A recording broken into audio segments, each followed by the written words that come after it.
Bom, quero agradecer, senador Paim, em nome de quem cumprimento toda a mesa, mais uma vez a oportunidade de falar desse tema.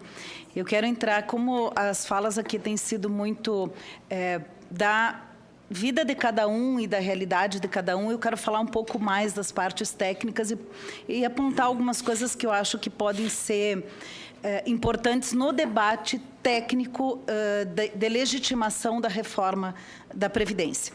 Porque me parece que há um discurso em torno da reforma, que é o ajuste fiscal, o déficit da Previdência, mas esse discurso não fecha com as propostas. E é nesse ponto que eu quero trabalhar um pouco mais. Nós já vimos que da PEC original para o relator, nós tivemos uma mudança, né, algumas evoluções. Eu destacaria, além daquilo que já foi falado aqui, que a PEC original trazia a proibição de acumulação da pensão com a aposentadoria, o que não foi mantido na evolução do relatório. Então, aqui é um ponto. E a questão da idade, que me parece muito determinante. Mas é muito preocupante, acredito que o senhor Antônio Lucas vai falar disso depois, para os empregados rurais, que trabalham de uma forma muito semelhante aos agricultores familiares, não ter a previsão da idade reduzida para 57 e 60 anos. Me parece que esse é um ponto dos mais complexos para o meio rural no que se refere à reforma da Previdência. Por que parou de funcionar aqui?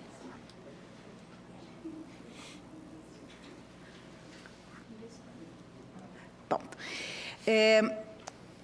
com relação à contribuição sobre a produção, que é o ponto que eu acho que é o mais difícil, ao mesmo tempo, talvez seja mais desafiador para o governo conseguir aprovar a reforma previdenciária, porque com o trabalho feito, professor Guilherme, da CNBB, né, de todas as igrejas, com o trabalho dos sindicatos, com o trabalho da OAB, com inúmeras instituições, mostrando o impacto negativo na economia dos pequenos municípios, na realidade, na vida das pessoas, Brasil afora, se conseguiu mostrar que esse é um dos pontos mais cruéis dessa proposta da reforma previdenciária.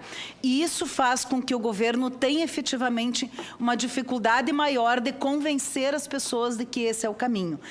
Porque é importante falar disso, ressaltar essa questão. Muitas vezes se fala que o agricultor não contribui para a Previdência. Isso não é verdade. Isso é uma mentira muito antiga. Desde 1963, desde o primeiro Estatuto do Trabalhador Rural, não só existe a previsão, como existem contribuições. Está aqui o doutor Floriano, que é da Anfip, que também pode nos ajudar a trazer esses dados à mesa, mas os dados antigos já mostram essa contribuição. Embora, como eu falei, senador, na semana passada, na CPI da Previdência, há um mistério sobre onde foram parar os recursos dos trabalhadores rurais e dos trabalhadores urbanos. Mas chama a atenção aqui dos trabalhadores rurais porque houve uma unificação de regimes. Em 1991, em tese, como no período anterior, a contribuição era a mesma e os benefícios eram muito mais restritos, em tese haveria aí um superávit, uma sobra de recursos que nunca mais se soube, jamais se localizou, talvez esteja em algum lugar, né, quem sabe. Mas quero dizer assim que há realmente um mistério sobre essas contribuições, mas não se pode admitir de modo algum que essas contribuições não existiram ou não existem.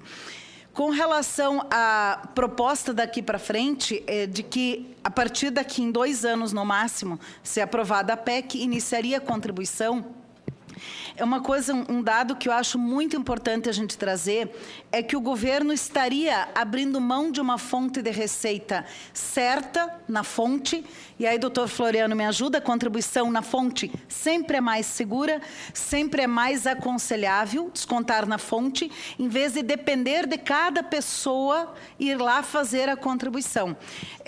Se a gente pensasse, por exemplo, os empregados, né, em todos os setores, se dependesse de cada empregado ir ao banco fazer a sua contribuição, teria com certeza uma deficiência muito maior na proteção social e na arrecadação.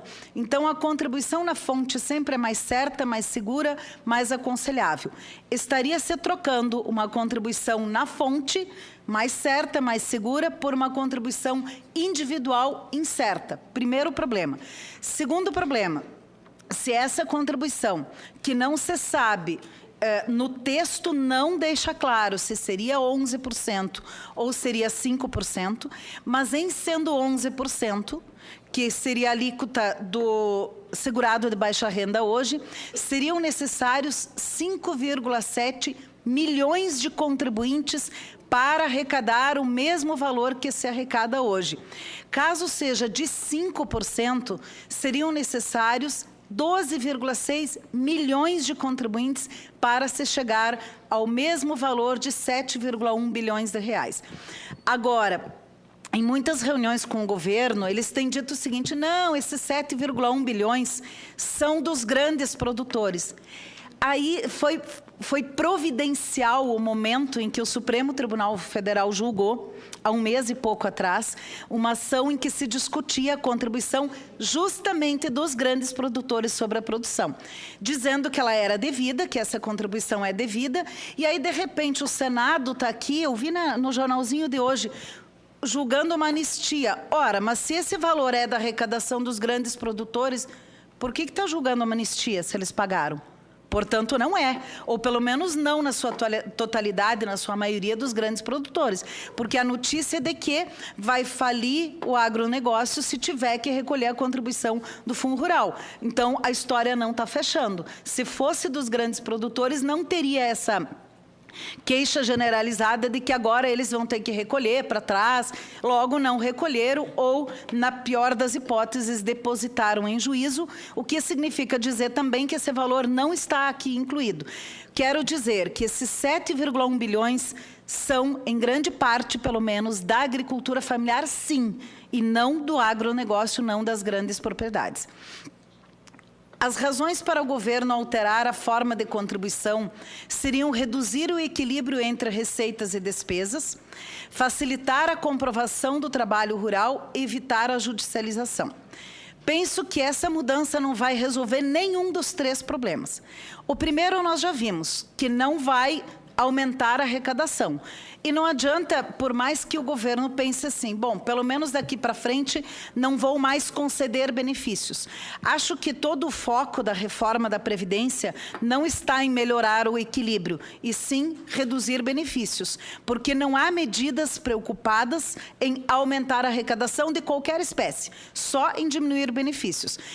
De qualquer forma, aqui fica ainda mais claro que não há preocupação em aumentar ou melhorar ou equalizar a arrecadação.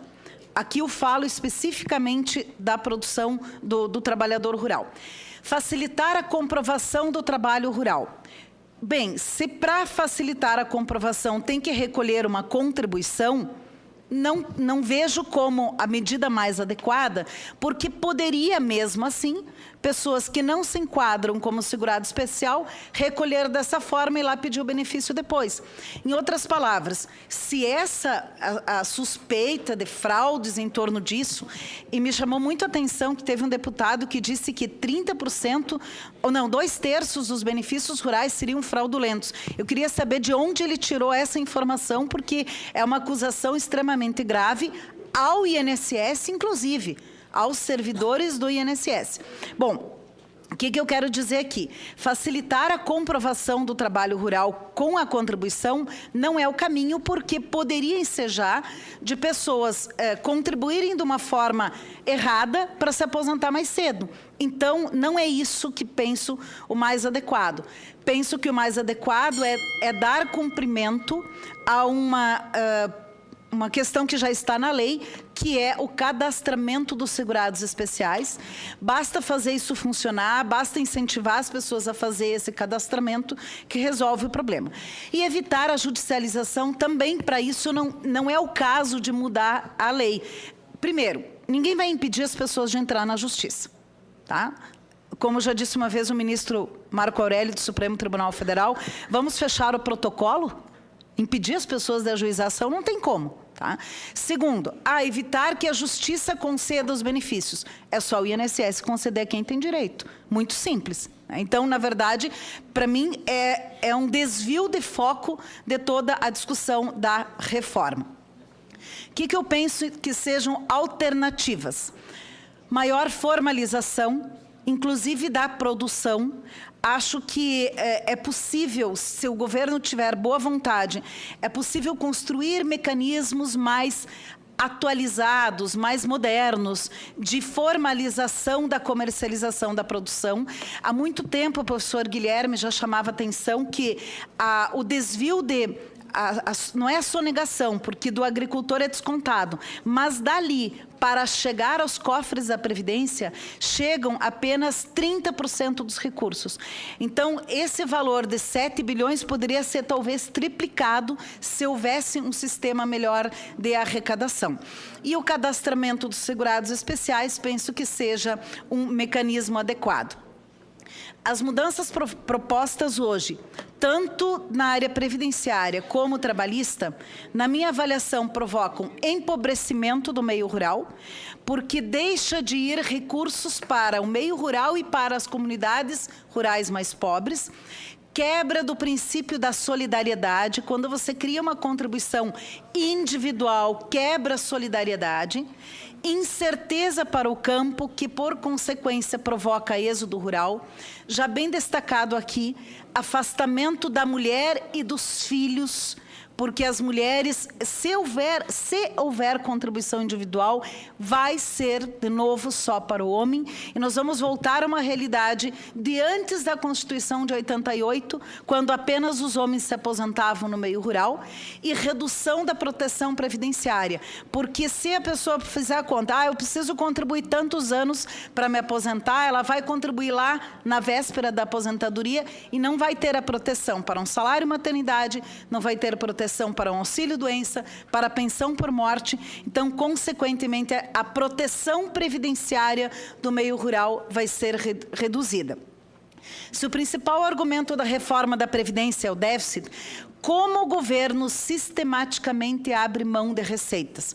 Medida provisória da renegociação das dívidas com os municípios, possível medida provisória da anistia parcial dos produtores rurais, mudança na Previdência Rural na reforma e assim por diante. Então, esse discurso de que tem que melhorar o equilíbrio das contas, ele não fecha com as propostas em discussão.